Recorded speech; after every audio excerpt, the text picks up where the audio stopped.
Hi, welcome to this video. Doug Barry here. I appreciate you being with me. We are offering coming up next week, November 19th and 20th, a couple of free training webinars, 7 p.m. CDT. You can find the link in the description below. Go sign up for this. Again, it's free. We're going to be addressing 3 key things that you and I should do, could do before we are struck, if in fact we ever would be, with an EMP, whether it's an attack from an enemy or it could be something off of the sun from a solar flare. Go out, click the link in the description, and you'll find it. Sign up for this. 19th and 20th of November, 7 p.m. CDT, free training. This is a webinar. We want you to spread the word on this, get the word out to other people. So the election is over and the results are in, and President Trump has won, and pretty handily in many different ways. Popular vote, the Electoral College. We're seeing the GOP now has control of the Senate. The House looks really good at the time we record this. There's conversation that the GOP will win the House. Now, what does this say? Okay, there is hope. What do I mean by that? Whether you like President Trump or not, already the stuff that's coming out is bringing hope to the country. Stock market's up. So in that area, people find hope. Border Patrol. Did you see this? The Border Patrol. Many who had resigned from the Border Patrol went back in. Those who had filled out their resignation papers want to pull them back because they want to stay on board now. Why? Because of hope. It's absolutely true that when you put someone in charge of something who looks like he cares, he or she cares in anything in life, it brings hope. And we're supposed to be instruments of hope in this world. Now, one of the concerns, and this is the temptation that I see that could be coming out of this, though, is that people will start to relax. We'll pump the brakes. We'll slow down a bit. We'll feel like, okay, we got that done. Now we're in good shape.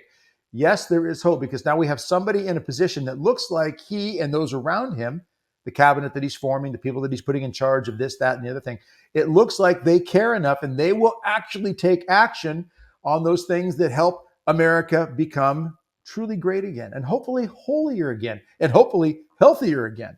If you've been hearing the talk about make America healthy again. So there is hope.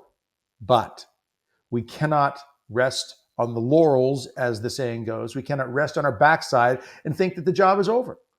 We still have much to do, not only for our country, for our communities, local, state government and such, for our churches, for our parishes and such, but also for our families, our communities, and even for ourselves. We have a serious responsibility to make sure that we are continuing to prepare body, mind, and soul because we don't know what's around the corner. Now, there are many people out there who suspect that because of everything that was thrown at President Trump in the last, couple few years or so, actually before he became president, even last time, that we will see something happen even before the inauguration in January. There are many people who suspect that. And it would not be out of the playbook when you consider what has happened to President Trump during the campaign. They tried to kill him more than once. They threw lawsuit after lawsuit after him. They tried to smear his name, his family, his businesses. Constantly, this was going on to such a degree that the average person simply would not be able to tolerate it, would not be able to hold up to it emotionally or mentally. But this is a man who did, and he grew in his faith.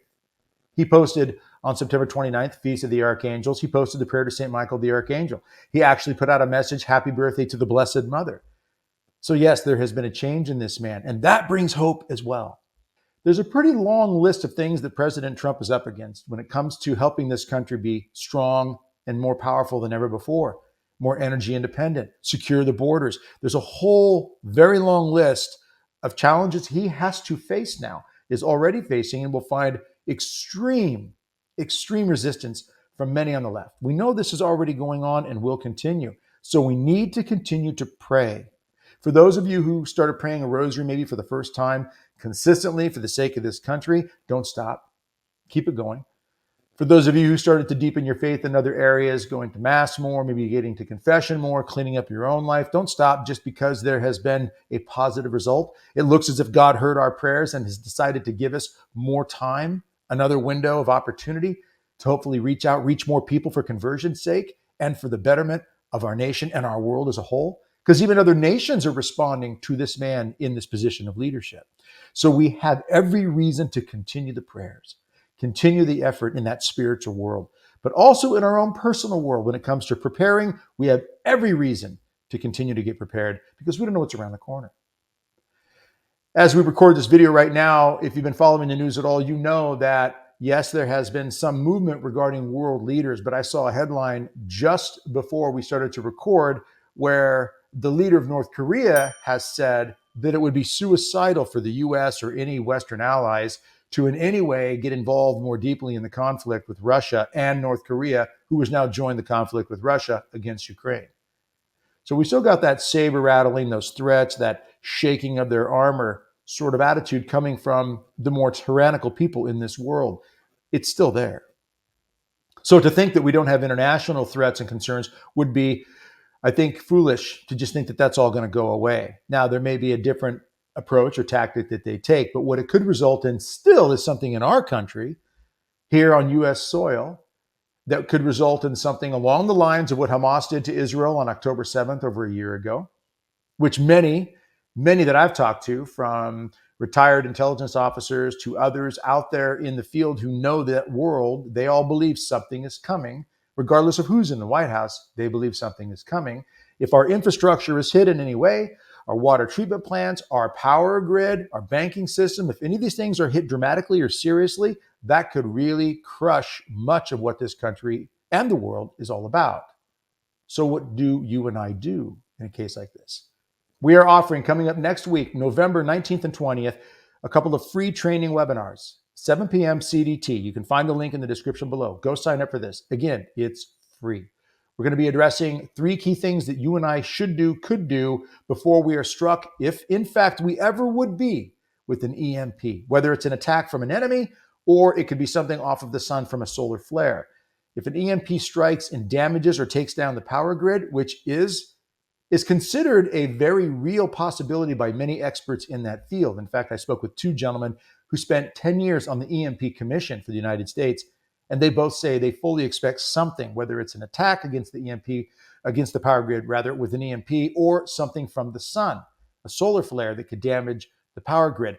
What are 3 key things we should be doing right now? Just the top 3 key things we should be doing right now to prepare for the possibility of something like that.